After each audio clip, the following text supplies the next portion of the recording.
H.P. Lovecraft's The Hound was written in September 1922 and published in the February 1924 issue of Weird Tales.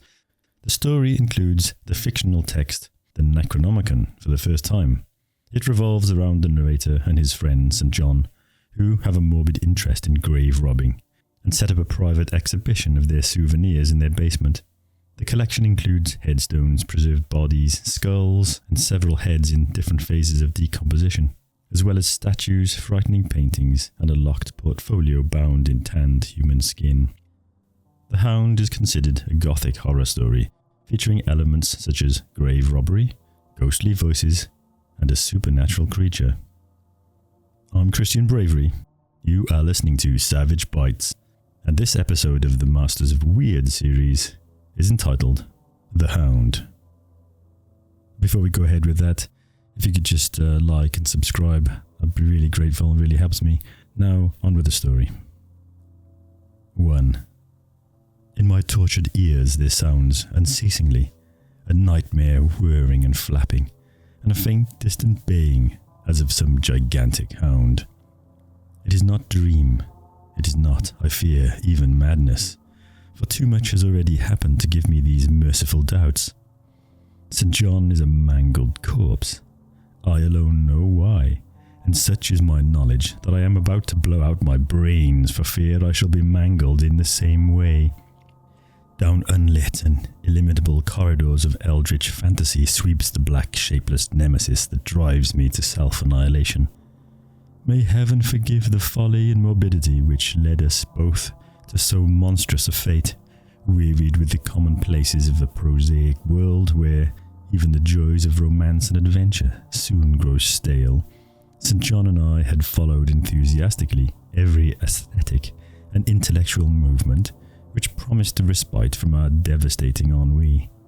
The enigmas of the symbolists and the ecstasies of the pre-Raphaelites, all were ours in their time, but each new mood was drained too soon of its diverting novelty and appeal. Only the sombre philosophy of the decadence could hold us, and this we found potent only by increasing gradually the depth and diabolism of our penetrations. Baudelaire and Huysmans were soon exhausted of their thrills, till finally there remained for us only the more direct stimuli of unnatural personal experiences and adventures. It was this frightful emotional need which led us eventually to that detestable course which, even in my present fear, I mention with shame and timidity, that hideous extremity of human outrage, the abhorrent practice of grave robbing. I cannot reveal the details of our shocking expeditions, or catalogue even partly the worst of the trophies adorning the nameless museum we prepared in the great stone house where we jointly dwelled alone and servantless. Our museum was a blasphemous, unthinkable place, where the satanic taste of neurotic virtuosi, we had assembled an universe of terror and decay to excite our jaded sensibilities. It was a secret room, far, far underground, where huge winged demons carven of basalt and onyx vomited from wide grinning mouths, weird green and orange light, and hidden pneumatic pipes ruffled into kaleidoscopic dances of death, the lines of red charnel things, hand in hand, woven in voluminous black hangings. Through these pipes came at will the odours our moods most craved, sometimes the scent of pale funereal lilies, sometimes the narcotic incense of imagined eastern shrines of the kingly dead, and sometimes, how I shudder to recall it, the frightful, soul-upheaving stenches of the uncovered grave. Around the walls of this repellent chamber were cases of antique mummies, alternating with comely, lifelike bodies perfectly stuffed and cured by the taxidermist's art, and with headstones snatched from the oldest churchyards of the world. Niches here and there contained skulls of all shapes and heads preserved in various stages of dissolution. There one might find the rotting, bald pates of famous noblemen and the fresh and radiant golden heads of newly buried children. Statues and paintings there were, all of fiendish subjects and some executed by St. John and myself. A locked portfolio, bound in tanned human skin, held certain unknown and unnameable drawings, which it was rumoured Goya had perpetrated, but dared not acknowledge. They were nauseous musical instruments, stringed, brass and woodwind, on which St. John and I sometimes produced dissonances of exquisite morbidity and cacodemoniacal ghastliness, whilst in a multitude of inlaid ebony cabinets reposed the most incredible and unimaginable variety of tomb loot ever assembled by human madness and perversity. It is of this loot in particular that I must not speak. Thank God I had the courage to destroy it long before I thought of destroying myself.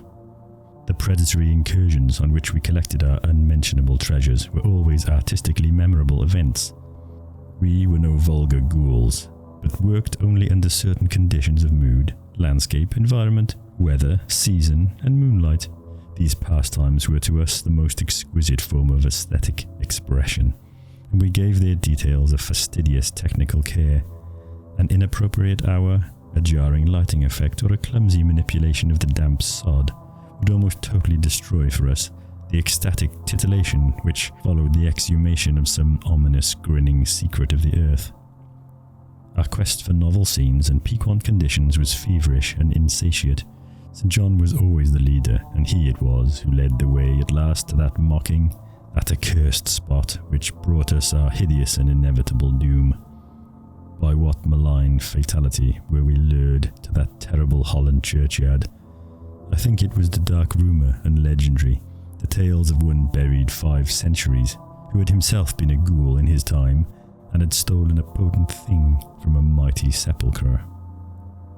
I can recall the scene in these final moments, the pale autumnal moon over the graves, casting long, horrible shadows, the grotesque trees drooping sullenly to meet the neglected grass and the crumbling slabs, the antique ivied church pointing a huge spectral finger at the livid sky, the phosphorescent insects that danced like death fires under the yews in a distant corner, the odours of mould, vegetation, and less explicable things that mingled feebly with the night wind from over far swamps and seas, and worst of all, the faint, deep-toned baying of some gigantic hound, which we could neither see nor definitely place.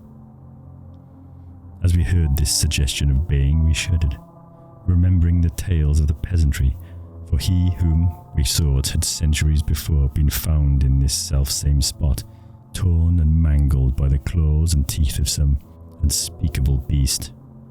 I remembered how we delved in this ghoul's grave with our spades, and how we thrilled at the picture of ourselves, the grave, the pale watching moon, the horrible shadows, the grotesque trees, the titanic bats, the antique church, the dancing death fires, the sickening odours, the gently moaning night wind, and the strange, half-heard, directionless baying, of whose objective existence we could scarcely be sure.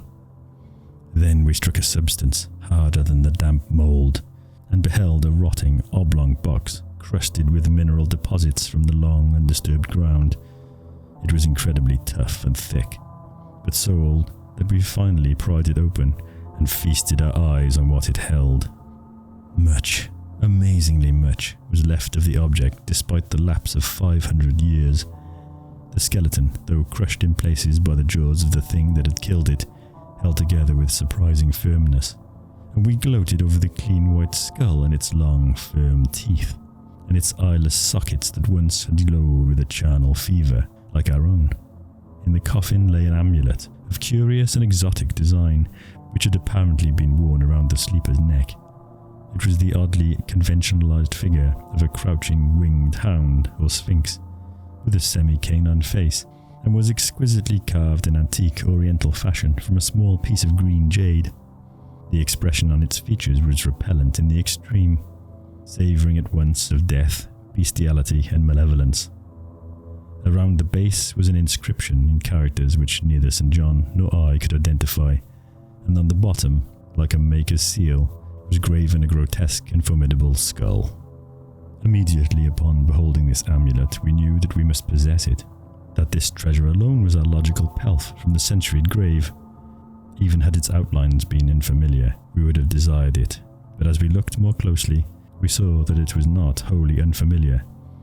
Alien it indeed was to all art and literature which sane and balanced readers know, but but we recognized it as the thing hinted at in the forbidden Necronomicon of the mad Arab Abdul al-Hazred, the ghastly soul symbol of the corpse-eating cult of inaccessible Leng in Central Asia.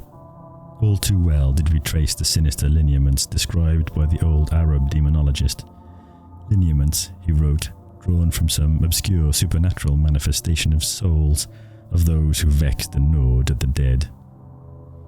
Seizing the green jade object, we gave a last glance at the bleached and cavern-eyed face of its owner and closed up the grave as we found it. As we hastened from that abhorrent spot, the stolen amulet in St. John's pocket, we thought we saw the bats descending in a body to the earth we had so lately rifled, as if seeking for some cursed and unholy nourishment. But the autumn moon shone weak and pale, and we could not be sure.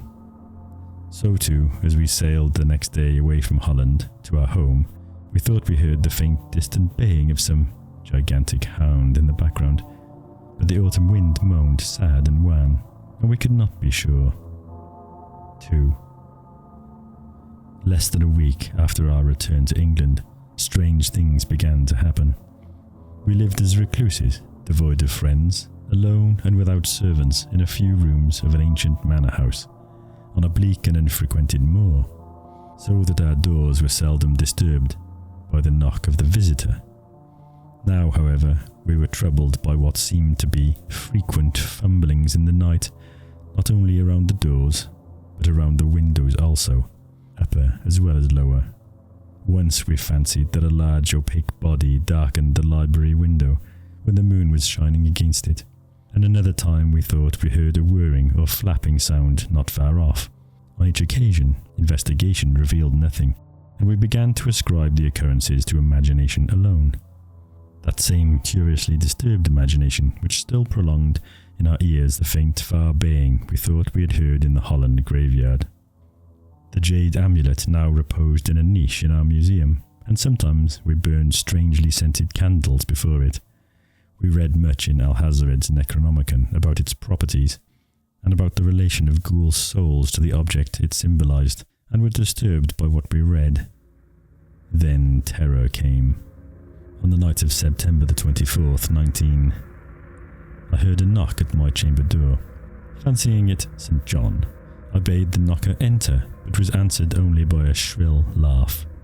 There was no one in the corridor. When I aroused St. John from his sleep, he professed entire ignorance of the event, and became as worried as I. It was that night that the faint, distant baying over the moor became to us a certain and dreaded reality. 4 days later, whilst we were both in the hidden museum, there came a low, curious scratching at the single door which led to the secret library staircase. Our alarm was now divided, for besides our fear of the unknown, we had always entertained a dread that our ghastly collection might be discovered. Extinguishing all lights, we proceeded to the door and threw it suddenly open, whereupon we felt an unaccountable rush of air, and heard, as if receding far away, a queer combination of rustling, tittering, and articulate chatter. Whether we were mad, dreaming, or in our senses, we did not try to determine. We only realized with the blackest of apprehensions that the apparently disembodied chatter was beyond a doubt in the Dutch language. After that, we lived in growing horror and fascination. Mostly we held to the theory that we were jointly going mad from our life of unnatural excitements, but sometimes it pleased us more to dramatize ourselves as the victims of some creeping and appalling doom. Bizarre manifestations were now too frequent to count. Our lonely house was seemingly alive with the presence of some malign being whose nature we could not guess, and every night that demoniac baying rolled over the windswept moor, always louder and louder. On October the 29th, we found in the soft earth beneath the library window a series of footprints utterly impossible to describe. They were as baffling as the hordes of great bats which haunted the old manor house in unprecedented and increasing numbers. The horror reached its culmination on November the 18th, when St. John, walking home after dark from the distant railway station, was seized by some frightful carnivorous thing and torn to ribbons.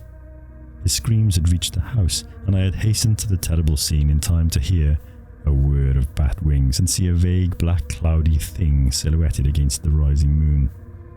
My friend was dying when I spoke to him, and he could not answer coherently. All he could do was to whisper, "The amulet! That damned thing!" Then he collapsed, an inert mass of mangled flesh. I buried him the next midnight in one of our neglected gardens, and mumbled over his body one of the devilish rituals he had loved in life. And as I pronounced the last demoniac sentence, I heard afar on the moor the faint baying of some gigantic hound. The moon was up, and I dared not look at it, and when I saw on the dim-lit moor a wide nebulous shadow sweeping from mound to mound, I shut my eyes and threw myself face down upon the ground. When I arose trembling, I know not how much later, I staggered into the house and made shocking obeisances before the enshrined amulet of green jade. Being afraid now to live alone in the ancient house on the moor, I departed on the following day for London, taking with me the amulet after destroying by fire and burial the rest of the impious collection in the museum. But after 3 nights I heard the baying again, and before a week was over felt strange eyes upon me whenever it was dark. One evening I strolled on Victoria Embankment for some needed air. I saw a black shape obscure one of the reflections of the lamps in the water. A wind stronger than the night wind rushed by, and I knew that what had befallen Sir John must soon befall me. The next day I carefully wrapped the green jade amulet and sailed for Holland. What mercy I might gain by returning the thing to its silent, sleeping owner I knew not, but I felt that I must at least try any step conceivably logical. What the hound was and why it pursued me were questions still vague, but I had first heard the baying in that ancient churchyard, and every subsequent event, including St. John's dying whisper, had served to connect the curse with the stealing of the amulet. Accordingly, I sank into the nethermost abysses of despair when, at an inn in Rotterdam, I discovered that thieves had despoiled me of this sole means of salvation. The baying was loud that evening, and in the morning I read of a nameless deed in the vilest quarter of the city. The rabble were in terror, for upon an evil tenement had fallen a red death beyond the foulest previous crime of the neighbourhood. In a squalid thieves' den, an entire family had been torn to shreds by an unknown thing which left no trace, and those around had heard all night, above the usual clamour of drunken voices, a faint, deep, insistent note, as of a gigantic hound. So at last I stood again in that unwholesome churchyard where a pale moon cast hideous shadows, and leafless trees drooped sullenly to meet the withered, frosty grass and cracking slabs, and the ivied church pointed a jeering finger at an unfriendly sky, and the night wind howled maniacally from over frozen swamps and frigid seas. The baying was very faint now, and it ceased altogether as I approached the ancient grave I had once violated, and frightened away any abnormally large horde of bats which had been hovering curiously around it. I know not why I went thither unless to pray, or gibber out insane pleas and apologies to the calm white thing that lay within. But whatever my reason, I attacked the frozen sod with a desperation partly mine and partly that of a dominating will outside myself. Excavation was much easier than I expected, though at one point I encountered a queer interruption, when a lean vulture darted down out of the cold sky and pecked frantically at the grave earth until I killed him with the blow of my spade. Finally, I reached the rotting oblong box and removed the damped nitrous cover. This is the last rational act I ever performed, for crouched within the centuried coffin, embraced by a close-packed nightmare retinue of huge, sinewy, sleeping bats, was the bony thing my friend and I had robbed, not clean and placid as we had seen it then, but covered with caked blood and shreds of alien flesh and hair, and leering sentiently at me with phosphorescent sockets and sharp, ensanguined fangs, yawning, twisted in mockery of my inevitable doom. And when it gave from those grinning jaws a deep, sardonic bay as of some gigantic hound, and I saw that it held in its gory, filthy claw the lost and fateful amulet of green jade, I merely screamed and ran away idiotically, my screams soon dissolving into peals of hysterical laughter. Madness rides the star wind, claws and teeth sharpened on centuries of corpses, dripping death astride the bacchanal of bats from night-black ruins of buried temples of Belial. Now, as the baying of that dead, fleshless monstrosity grows louder and louder, and the stealthy whirring and flapping of those accursed web wings circles closer and closer, I shall seek with my revolver the oblivion which is my only refuge from the unnamed and unnameable. Well, there you go, folks. The Hound. Another one from the great HBL. So I hope you enjoyed that episode, and if you did, please like and subscribe and all that good stuff. There's lots more on its way soon, including a lot of original horror and weird fiction stories from myself. So thanks so much for listening, and I'll see you in the next one.